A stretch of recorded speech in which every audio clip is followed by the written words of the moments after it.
Once upon a time, in a cozy little town nestled among rolling hills, lived a sweater seller named Mr. Gable. His shop, Gable's Garments, was famous for its beautiful, hand-knitted sweaters. The townsfolk loved them, but lately, they had noticed something odd. The sweaters, once known for their durability, were now falling apart after just a few washes. Among the disappointed customers was a young woman named Lily. She had saved up 4 weeks to buy a vibrant yellow sweater from Mr. Gable's shop. It was her favorite color, and she adored the intricate cable knit pattern. She wore it proudly for a day, feeling wonderful, but after one gentle wash, the yarn began to unravel, and a hole appeared near the sleeve. Lily was heartbroken. She decided to talk to her grandmother, a wise woman who had been knitting for over 70 years. Lily showed her the ruined sweater. Her grandmother inspected it closely, her brow furrowed in concentration. "My dear," she said, her voice soft but firm, "this is not the work of an honest knitter. The yarn is of poor quality and the stitches are rushed. Mr. Gable is cutting corners." Lily felt a mix of sadness and anger. Mr. Gable had always seemed so friendly. How could he deceive his customers like this? Her grandmother suggested a plan. "We must show everyone the truth," she said, "but we will do it with skill and grace, not with anger." The next day, Lily and her grandmother set up a small stall at the town market, right across from Gable's Garments. They didn't put up a sign that said better sweaters. Instead, they brought 2 spinning wheels and several baskets of high-quality, colorful wool. Lily's grandmother began to spin the wool into strong, beautiful yarn, her hands moving with a lifetime of practice. Lily, who had learned to knit from her grandmother, started knitting a new sweater. She used a pattern similar to the one on her ruined yellow sweater, but her stitches were tight and even. As she worked, a crowd started to gather. People were fascinated by the traditional process. They watched as the raw wool was transformed into durable yarn and then into a beautiful garment.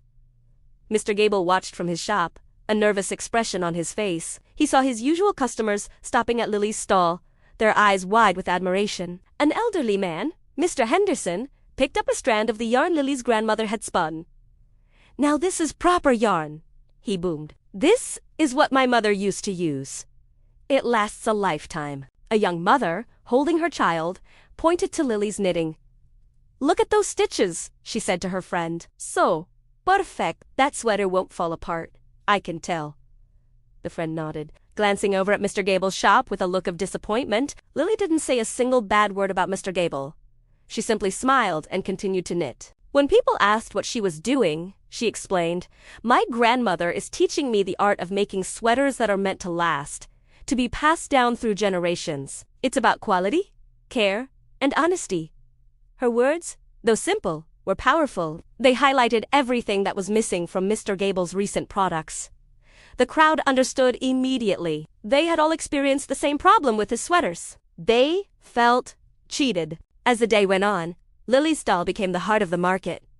People weren't just watching, they were asking questions, sharing their own stories of unraveling sweaters, and learning to tell the difference between good and poor quality. Lily's grandmother patiently explained the importance of strong fibers and proper knitting techniques. She held up her own 30-year-old sweater as an example of true craftsmanship. It looked as good as new.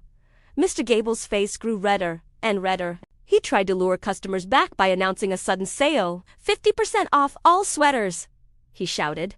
But no one moved. They were more interested in the real, tangible quality they saw at Lily's stall than in a cheap, temporary fix. By the end of the day, Lily had nearly finished her new yellow sweater. It was stunning. The stitches were perfect, the yarn was rich and strong, and it radiated warmth and care. A woman approached her and asked, "How much for that sweater when it's finished?" Lily smiled warmly. "This one is not for sale," she said. "It's a lesson. A lesson in quality, but," she added, seeing the look of hope on the faces in the crowd, "my grandmother and I will be here next week. We can teach you how to knit your own, or we can take orders for sweaters made with love and the best materials."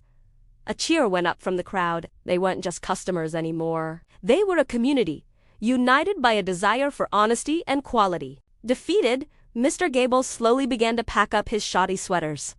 He couldn't compete with the truth. He had taken a shortcut to make more money, but in the end, he lost something far more valuable: the trust of his town. The following week, the market was buzzing with excitement. Lily and her grandmother's stall was surrounded by eager learners. They had brought more spinning wheels and baskets of wool. They started teaching knitting classes right there in the market square. People of all ages, from young children to old men, wanted to learn the craft. Mr. Gable's shop remained closed. A for sale sign soon appeared in the window. He had learned a hard lesson. Greed can unravel a business faster than a poorly made sweater. Lily, on the other hand, had started a small movement. Her new business wasn't just about selling sweaters. It was about teaching a skill, preserving a tradition, and rebuilding a sense of community trust. Her shop, which she eventually opened in the very same space Mr. Gable had vacated, was called the Golden Thread.